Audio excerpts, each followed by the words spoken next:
Carter says to Lord Carnarvon when he's asked if he could see anything through the hole he had made in the sealed door.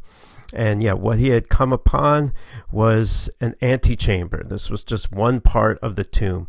This tomb was not adequate for, in terms of space for what they had in mind for Tut's tomb. Tut was, a pharaoh, even a minor pharaoh, but it was really cramped in there. Everything was just kind of stuffed in there. It looks like it was sort of haphazard too. It looks like they kind of just wanted to bury him and be done with it.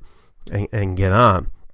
In that first antechamber were, as you saw, gold-covered beds, shrines, boxes, 2 disassembled chariots of King Tut, statues, all sorts of things. These are black and white photos of the tomb that are now colorized to give you an idea of what it looked like. You can see all of the gold. Here's the disassembled chariots, the beds, the boxes. Here's one of King Tut's chariots as it is put together. Famous throne showing Tut and his wife, who's also his sister or half-sister, anointing him with oil. And you can see the rays of the sun, and it looks a lot like the Aten sun rays, because Tutankhamun's father was Akhenaten. But Tutankhamun sort of restored the worship of Amun back to Egypt. At the far end of this antechamber is the entrance to the burial chamber, as you saw in the video.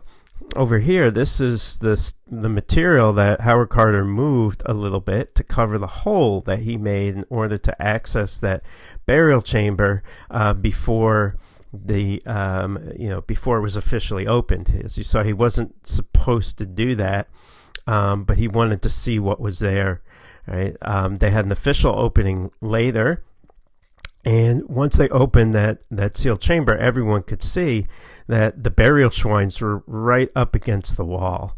It's remarkable how they even got these wooden shrines in there. The space is so tight, you can see. But the seals on the door were intact, showing that whatever was inside had not been touched. Here you can see the shrines and just the lack of space between the walls and the shrines. Really tight fit. So they had to disassemble the shrines. Once they did, then they saw the wall paintings. One thing that the tomb of King Tut did not yield a lot of was inscriptions or writing. This was kind of a surprise. Howard Carter thought that he was going to get papyrus scrolls, and he was going to get lots of writing on the walls, and he was going to get a lot of information about the actual history. But so many beautiful artifacts, but very little writing. It was actually kind of surprising. So here we have King Tut embracing Osiris. Here now is King Tut as Osiris, and the opening of the mouth ceremony being performed by the next pharaoh. They had to disassemble these shrines, and there were many of them. So here you can see 1, 2, 3, 4 shrines, and then within that was a stone sarcophagus. Then there was a gold-covered wood coffin, another gold-covered wood coffin, a solid gold coffin, and then the mask of King Tut. Right, so it's amazing when you actually see the gold coffin, because it's solid gold. Here you can see it in one of the gold-covered wooden coffins, and it's kind of they used some sort of resin to actually keep it in place in there. Here you can see Howard Carter and an assistant slowly peeling back some of the layers of it. That solid gold coffin, and then the solid death mask of King Tut on the mummy itself with all of these protective amulets. Right, but to see that coffin, I saw it in the Egyptian Museum in Cairo. It's pretty incredible to see something that large, that beautiful, that intricate, made out of solid gold. And King Tut was a minor pharaoh, so someone like Ramses II would have had obviously a lot more treasure. Here you can see the uraeus, the vulture, and the cobra, symbols of Upper and Lower in Egypt, on the Menes crown of King Tut. And then finally the mummy of King Tut after all the bandages were removed. Next to that burial chamber was another antechamber, or another chamber called the treasury And this had you can see a shrine of Anubis. There was another gold-covered shrine. Within this shrine were the canopic jars of King Tut with his internal organs. Right. Okay, so how did this whole curse story start? Well, part of it started because some people think it was kind of poor media management. As soon as the tomb was discovered and as they started to work on the tomb, of course, newspapers were interested. So there were lots of reporters there trying to get scoops. There were lots of visitors, too, tourists who wanted to see the tomb. And it really became unmanageable for Howard Carter and the people working there. He assembled a team of experts. And so Lord Carnarvon decided that he was going to sell exclusive media rights to the Illustrated London News. So they would be the first ones to get any story. They would have exclusive access. All other newspapers would have to print it a day later. So there would always be a day behind Illustrated London News. Carnarvon was hoping that this would ease things up a little bit. They also had to keep a lot of tourists out, and so that led to a lot of speculation. People saying, "Why are they keeping us out? Something must be going on," etc., etc. And so one of the early parts of the legend was that Howard Carter had a pet canary. And after the discovery of the tomb, a cobra came into his house and killed the canary. And people were taking this as a bad omen because the cobra was a symbol of ancient Egypt, right? And so they're saying it's the revenge of the pharaohs. There was also this story created that is not true, that there was an inscription on the tomb that said, "Death shall come on swift wings to whoever touches the tomb of the pharaoh." They also claimed that there was a clay tablet with this inscription, but that Howard Carter deliberately buried it somewhere else.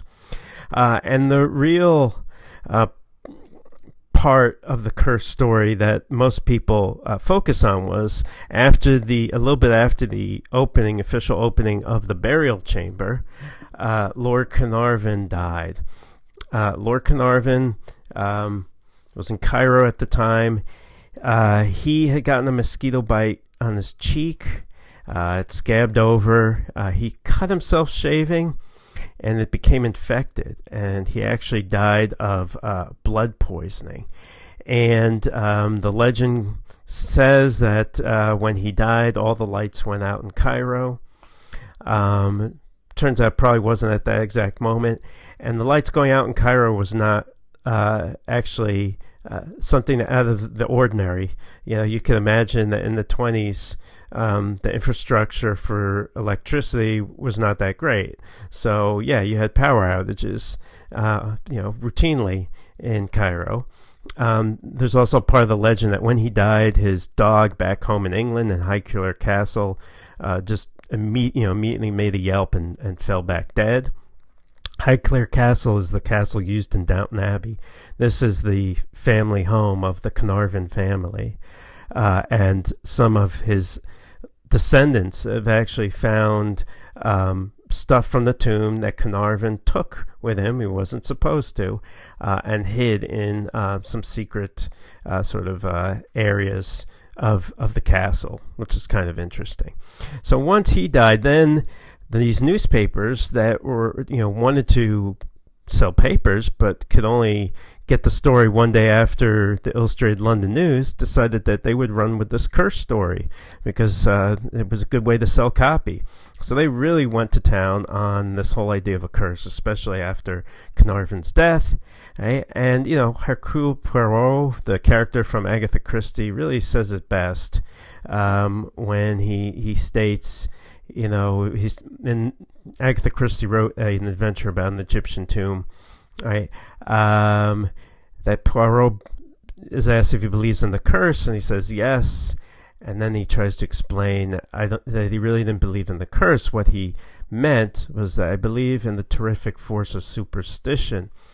Once get it firmly established that a series of deaths are supernatural, and you might almost stab a man in broad daylight and it would still be put down to the curse. So strongly is the instinct of the supernatural implanted in the human race. And he was right in many respects. Any death that was even remotely connected, and some were not even connected at all. They were Egyptologists who had never visited the tomb.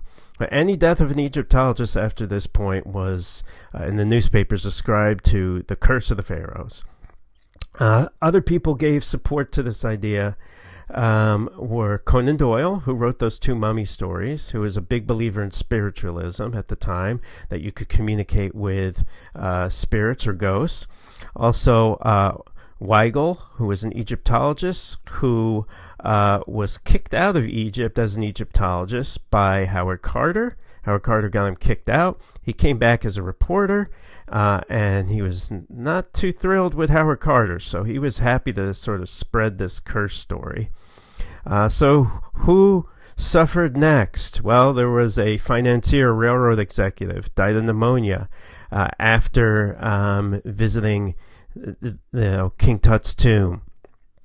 It was a famous millionaire, Wolf Joel, who entered the tomb, right? Then went on the Nile on his yacht and was lost overboard. They didn't know what happened, if he committed suicide or passed out or something, right?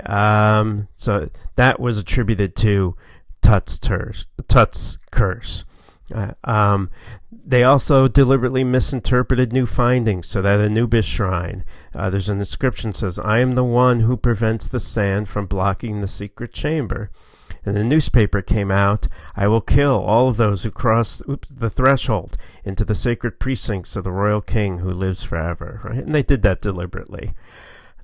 What happened next? Well, Archibald Douglas Reed, a British radiographer, was supposed to x-ray the mummy of King Tut, and he died, but he never visited the tomb. And it's interesting, it's not that surprising that a radiographer, someone who's dealing with x-rays, might have kind of an untimely death, because they didn't have those kinds of safety precautions when doing x-rays that we do today. So I wouldn't be surprised if his work led to an early death. Mrs. Evelyn Green, the American who visited the tomb, killed herself when she returned to Chicago. Professor of McGill University died after inspecting the excavations. H.G. Evelyn White thought a curse was on him after he visited the scene of the investigations, and he killed himself. Prince Ali Fahmy Bey, an Egyptian, was mysteriously shot soon after a visit to the sarcophagus. Although on further inspection, people found out that this Prince Ali Bey did not visit the sarcophagus. Jonathan W. Carver, one of Howard Carter's assistants, was killed in an automobile accident. Arthur Mace, very important Egyptologist working on the tomb. Here you can see him here on the chariot. He was the director of the Metropolitan Museum of Art in New York. He died in 1928, so 6 years after the tomb was discovered. It's usually not mentioned that he had pleurisy, which is a lung disease, for a very long time. Captain Richard Bethel, Carter's private secretary, found dead, smothered to death. His father, Lord Westbury, in his grief over the death of his son, jumped out of a window in 1930. During the funeral of Lord Westbury, a boy was knocked over and killed by the Lord's hearse. Right, so you can see these kinds of events just further strengthen this story of the curse of the pharaohs. Arthur Weigel, who we heard about before, right? He died in 1934. A lot of people believe that this was sort of kind of a rightful vengeance. One of the appeals of the curse story is that it was against scientists. It kind of was like a Jekyll and Hyde, Dr. Faustus, or Frankenstein sort of story. That the scientists had a great deal of hubris. They had transgressed. They had gone too far. And they were going to be destroyed because of it. So that was sort of an appeal of it. Right? Well, let's look at the curse. So let's stop here for now. In the next video, we'll examine the truth behind the curse.